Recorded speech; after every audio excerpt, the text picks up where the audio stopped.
What is going on, buddy? Zach RC here. Welcome back to the channel. Welcome along to episode number 13 of the F1 Ultimate Career Series for the Hungarian Grand Prix. If you guys did miss the last episode, make sure to go check that one out before you see this one. And of course, as always, make sure to get subscribed for more future F1 content as the series continues. So, well into the second half of the season now, round 10 of the championship, the Hungarian Grand Prix, just 7 to go in the 2020 season. Of course, R&D points to be spent, but we're going to put them all into a major upgrade. So, in the last we've done a major one, it'll be a major in the chassis department. So, get that on the board to go alongside our minor air upgrade that we've been working on. So we'll look over the tree.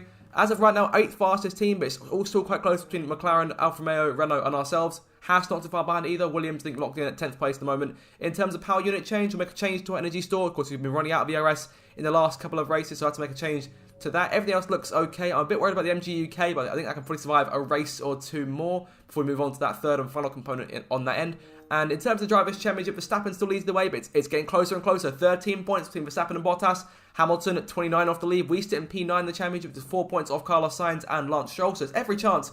With a good run of results, we could easily try and take P7 in the championship. What an achievement that would be. In terms of rivalry then, Sainz in the first race of our new rivalry wins out 4-2 over the course of the British Grand Prix weekend. So of course today's aim will be try and make those points back up and try and equal that deficit. We'll accelerate time now and get one of those upgrades onto the board here. The air upgrade goes through that much issue. And I don't think we'll get enough weekly resources here to actually get another upgrade on the card. But we'll have a look before we jump into the race weekend. Of course, Hungary, I go back and forth with Hungary as a circuit. Sometimes I'm okay, sometimes I'm not very good. It just depends on how quick the car is.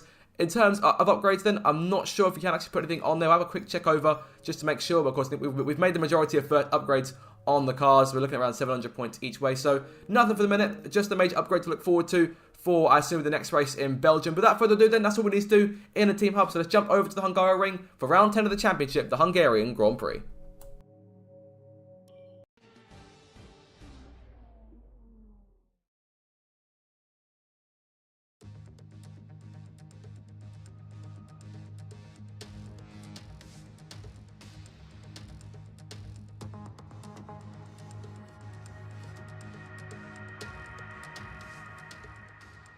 So here we go then, time for qualifying for the Hungarian Grand Prix. Of course, qualifying has been a bit poor for us recently. We haven't been able to quite get as much pace out of the car as we used to. I think the drive in Canada, of course, we had the pace in qualifying, obviously stuck to P19 in the end. I think that really cost us in terms of sort of form and mojo, if you will. But obviously, no best time to get confidence back than the present. So we'll push on now to our first flying lap of the circuit. Hungary, 14 corners. One of the more technical and enjoyable circuits. They used to call it Monaco without the walls. That's how tight it used to be. Of course, the main straight here in the pit wall, iconic Michael Schumacher back in 2010.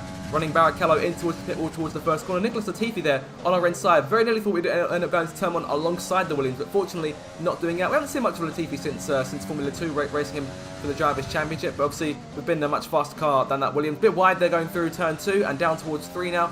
Going from the left into an immediate right and up towards turn 4. Perhaps one of the faster corners on the circuit. At the end of the first sector, it's a 26.9.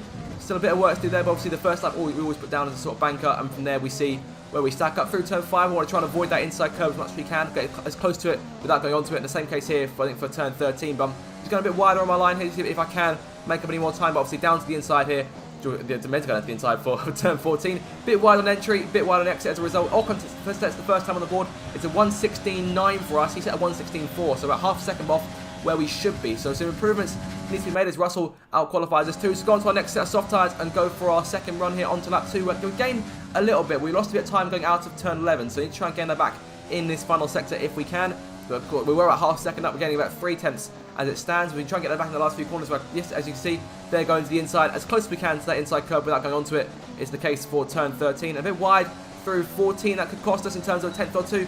Half a second's improvements. We'll get to where Ocon is just behind him, as a matter of fact, by 0.03 of a second. It's P17 for us right now. Ocon, obviously not as fast since we finished the rivalry with him just a few races ago. I think Austria was the last round we did against him rivalry-wise. But on to now our fourth and final lap. We did make a bit of improvements on the third lap, so up to P16 now. And just a couple more corners to go, see if we can try and squeeze a few more hundredths or a few tenths out of the car if we can in these last few corners. But I think we're looking like we're not going to improve on this set of tyres. So the last corner here to cap off qualifying. We're disappointing again here, P16 at max. Hopefully we don't lose any more places as we come towards the line. With the last car of the line, so which is always fortunate. I've learned that from the whole debacle in Canada. But P16 in the end, so that is the end of qualifying, and that'll be where we start for the Grand Prix. And with qualifying complete, let's review our top 3 today. Verstappen, Hamilton and Valtteri Bottas. Well, that wraps up qualifying, but don't worry, we'll be back tomorrow as we head into the Grand Prix. So Verstappen then nabs pole with Hamilton second and Bottas third. Bottas was over the 5th place grid penalty. Not sure he's got that for. We'll keep an eye out for him in the race. It's P16 for us in front of Russell, Giovinazzi, Magnussen and Latifi. The midfield's still intensively close, but now it's time to see if we can convert this poor qualifying into some points. Time now for the Hungarian Grand Prix.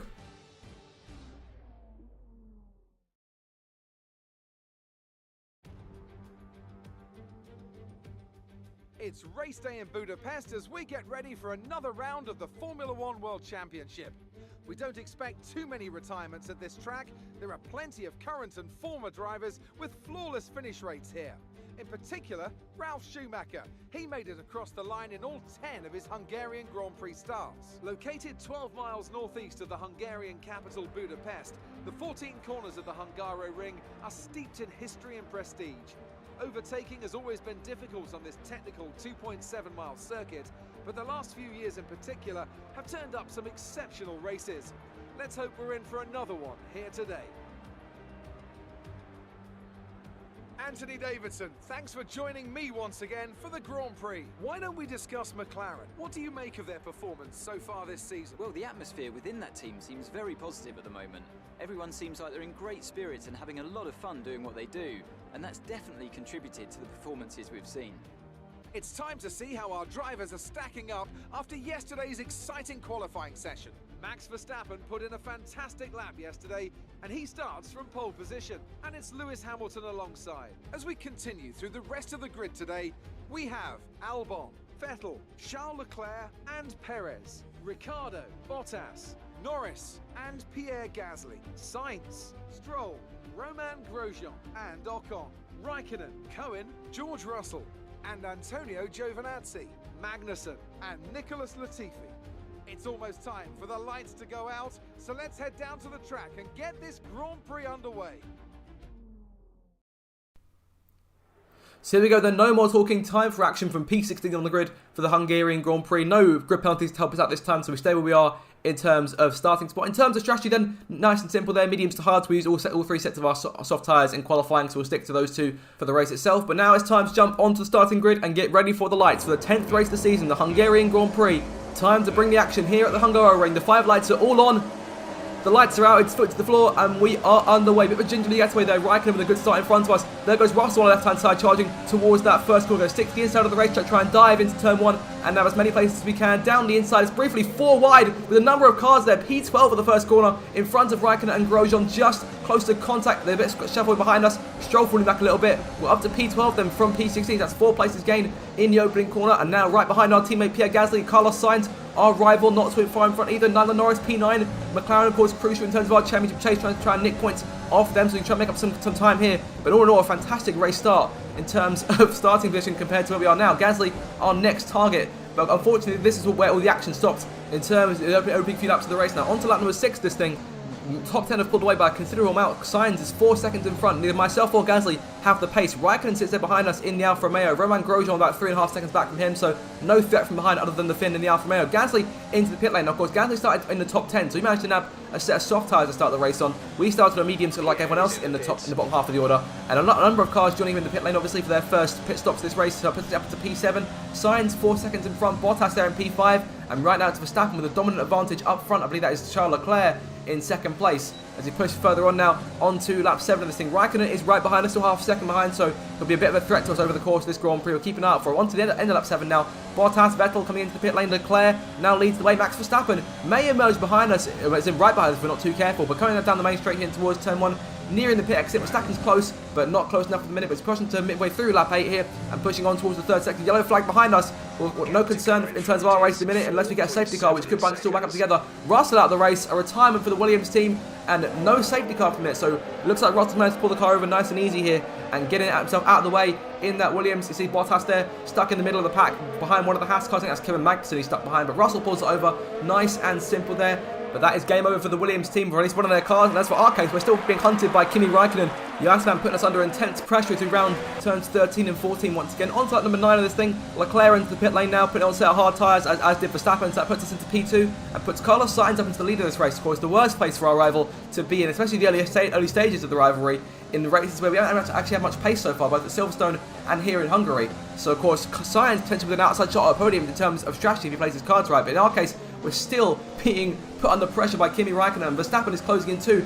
The more we keep the Finn at bay, the more the Red Bull closes in. Grosjean in P5, so Leclerc's got to tackle him first. It's pushed onto that end of lap number 9 now. Verstappen has closed in, is right on the tail of the Alfa Romeo of Kimi Räikkönen as he round turn 14 once again down the main straight. We could see a good chance and potentially a DRS overtake here for Verstappen, but Räikkönen's got it off us, so we'll help him to keep him at bay for the minute. So if anything, that's a good thing. The longer we can hold Verstappen behind us, the less pressure will be put under to let him go. Will be in the way, of course, the much faster car, which is in the race lead at the minute in terms of net P1, and is on course to try and take his 4th victory of the campaign. Räikkönen to the outside there, going towards turn 2. We're on the inside of the Alfa Romeo, going through the sweeping left-hander, going down the hill, forcing him out a little bit and going towards turn 3. We'll maintain our place, but Verstappen can't take advantage of that, still can't get around him, and the experienced head of Kimi Räikkönen is keeping Verstappen, is keeping him honest at this point in the Grand Prix. On to lap 16 then, nearing the end of our first stint and looking forward to our first pit stop of this race, got onto the hard tyres. Verstappen, after all this time, is still sat there behind Kimi Räikkönen, doing a fantastic job at holding the Dutchman at bay here.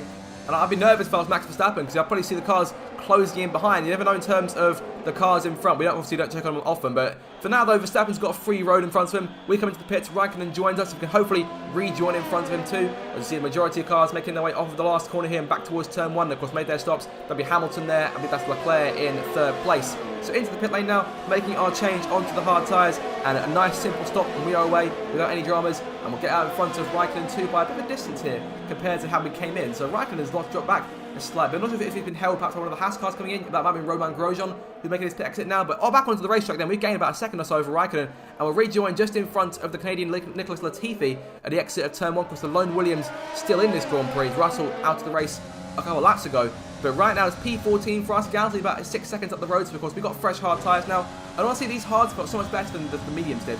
After a while, I felt like we had the same problems as we did at Silverstone in terms of keeping the tyres cool, especially on the mediums, but the hards haven't seemed to have that problem so far in this Grand Prix. But on to lap 18 then, a few more cars pitting, that puts us up into P12, and we'll look against some more cars coming in on lap 20, making their stops in this Grand Prix, including Gasly making his lone stop in this Grand Prix to go on to a set of hard tyres and get into the checkered flag. And that puts us up into the points paying places, up into P8 here, in front of Ricciardo, Albon, Norris and Gasly. Vettel and Bottas, the next 2 cars in front. Bottas still suffering from that grid penalty he got from qualifying. Again, not sure he actually got it for, but down 5 places as a result, and it's cost him massively in a day where Verstappen is leading the way, and that could have huge impacts on his World Championship charge. But speaking of Mercedes, the other Mercedes, Lewis Hamilton, is pitting from P2 for a set of hard tyres. I'm not sure what the plan is, because Hamilton's already made his pit stop, so he didn't need to do this, but he's come back in for another set, and hopefully, in his case, he's got the pace to catch back up, because that's quite a gamble he's taken over Mercedes, and quite uncharacteristic from the cool heads on the pit wall for the Silver Arrows. But Hamilton makes his exit there. You see a number of cars is coming up behind, and in terms of one car in particular,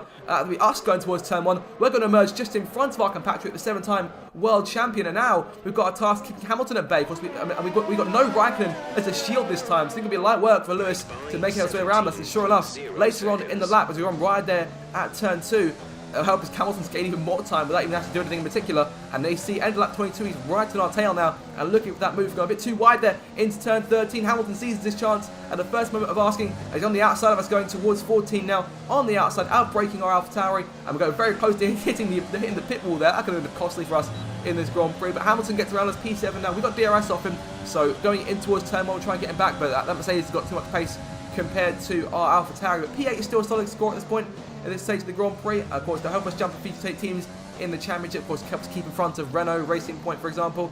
Although I'm pretty sure Sergio Perez up in P4 right now. But on to lap 31, we've only got a few laps to go, but keep an eye on that P10 car. Alex Albon is doing a good job of maintaining pace in this Grand Prix. Now he's right on the tail of Kimi Räikkönen, and for someone who had so little trouble keeping Verstappen at bay, he's gone to let Alex Albon by with very little effort there. So Albon around the outside going towards turn 1, showcasing doing perhaps what Verstappen couldn't, which is obviously shocking to me. Of course, we all know Verstappen largely outclassed Albon across 2020, but of course the game is a far different story. Albon around the outside of turn 1, and that's P9 for him, so he's now got a task to hunt us down, because we're under pressure on these much more worn hard tyres. Albon's medium's a lot stronger than ours, and on to lap 34, a lap and a half to go. Albon has brought it within DRS range, and all of a sudden we are panicking. Of course, Albon is the driver. I think if there's anyone we're going to have a seat for Red Bull for next season, it is none other than the tyre driver sitting in the sister Red Bull right behind us. So it'll be a good sign to the higher ups if we can keep him behind us for this final lap. Going on to lap 35, the last one of this Grand Prix. Verstappen is on for an easy victory at this point. He's had no challenge from behind whatsoever, but it comes down to our race now, going down towards turn 1. Going to defend the inside of the racetrack. Again, Albon got the outside on Raikkonen. We're going to give him the outside again here, going towards that first corner. Cover him off. He doesn't go for a move, so we'll keep him at bay for the minute, but a bit too wide there out of turn 1, and he might come back at us here. Poor exit. We'll try and pull to the outside, cover him off. He pulls to the inside though, going towards turn number 2, and he put alongside us to the left-hander down the hill once again. We're in front by half a car, squeeze him onto the curb there. No contact, but keeping him away from us for the minute, and that is enough to hold on to P8 for the minute on this final lap. Perez is in front of us, so that's not good points for us in terms of racing points case in the Constructors' Championship, but Verstappen up front, he's on for win number 4 of the season. Of course, he's taken victory already in Zandvoort, Spain and Monaco this season. Hasn't won since. It's been Mercedes domain ever since then, but Verstappen looking to get his grip back on the Drivers' Championship lead, rounds the final corner and comes through to win the Hungarian Grand Prix and really strengthen his chances at winning that maiden World Championship for Red Bull. There goes Leclerc in second place, and Carlos Sainz has come through and nabbed the last podium place. Perhaps the worst possible thing that could happen. That's a bonus point towards Sainz in the rival. We've got matters of a run to deal with here. Last few corners trying to keep Albon at bay. Raikkonen no threat behind a half, 5 seconds back. And as of right now, it's either P8 or P9 here. Albon might get one last chance going towards turn 14 and get a good enough exit here. And perhaps on the DRS on corner exit. We're running out of fuel in the last moments. The red light flashing on our MFD. We're keeping our line nice and tidy out of the final corner. So P8 then, in terms of pace, over the line before that points paying place. I didn't feel the pace was strong today. Honestly, I'm disappointed with how this Grand Prix turned out. I mean, P16 to P8 is still fantastic, but the race was a struggle and only managed to hold off Albon at the end. One more lap, he might have had us. Driver of the day, though, so the game can't complain. I suppose we can't either overall. So, like Monaco, we'll take the points and run another decent race weekend. It's a performance to be proud of today from our Hungarian Grand Prix winners. Tell me, Ant, how did they manage to achieve this win? I think a large part of the result comes down to temperament. They were able to keep their heads when everyone around them was losing theirs, and that's allowed them to get the best out of the car, to maximise the strategy, and to stay out of trouble. Here come today's winners. The team at Red Bull have done a phenomenal job recently. It's clear to see that they've put in the work, and they should be proud of the victory they secured here. So win number 4 in the season then for Max Verstappen. It's Leclerc follows home in second, and Carlos Sainz takes the final spot on the podium for McLaren. McLaren's first podium of the campaign. Of course, that could have big impacts in the Drivers' and Constructors' Championships. Let's have a look at the final results now and how that impacts the 2 championship tables. And now let's take a look at the drivers' standings. Max Verstappen should be pleased with his performance, making gains at the top of the table. Let's focus on the driver of the day, Anthony Davidson. Who do you pick? I have to give it to Cohen. There was a lot going on all down the field, but they were the only one who I really felt maximised their potential. It's time to see how things are shaping up in the Constructors' Championship. Mercedes continue to extend their lead. Meanwhile, good work from Racing Point this weekend, who pushed themselves further up the order. And with that, we wrap up another weekend of motorsport. But with more races lined up, be sure to join us when we come back with more Formula One. Let's have a look at the rest of the top 10. As Bottas comes home in 4th, Vettel 5th, Hamilton 6th in the end. That 2-stop didn't work out. Perez 7th, we come home in 8th, Albon in 9th, and Raikkonen in 10th. So those guys who made 2 stops could have had much better races today, but if not for those second stops. But, you know, you live and you learn in Formula 1. In terms of the championship, then, Verstappen opens his lead back up to 26 points. Hamilton now 46 back. We stay P9, but tied with Lance Stroll in the championship thanks to those 4 points. But Sainz 15 in front of us now, so that's another place perhaps out the window. And Racing Point Jumpers will tie us in the championship for P5, 69 points each, but McLaren pulling away, so the fight could be for P5 now in the last 6 races this season. But guys, that'll do it for this episode of the F1 Ultimate Career Series. I do hope you did enjoy it. If you did, make sure to like, share and subscribe for more future F1 content. Have an absolutely fantastic day, and I'll see you guys in my next video. Goodbye.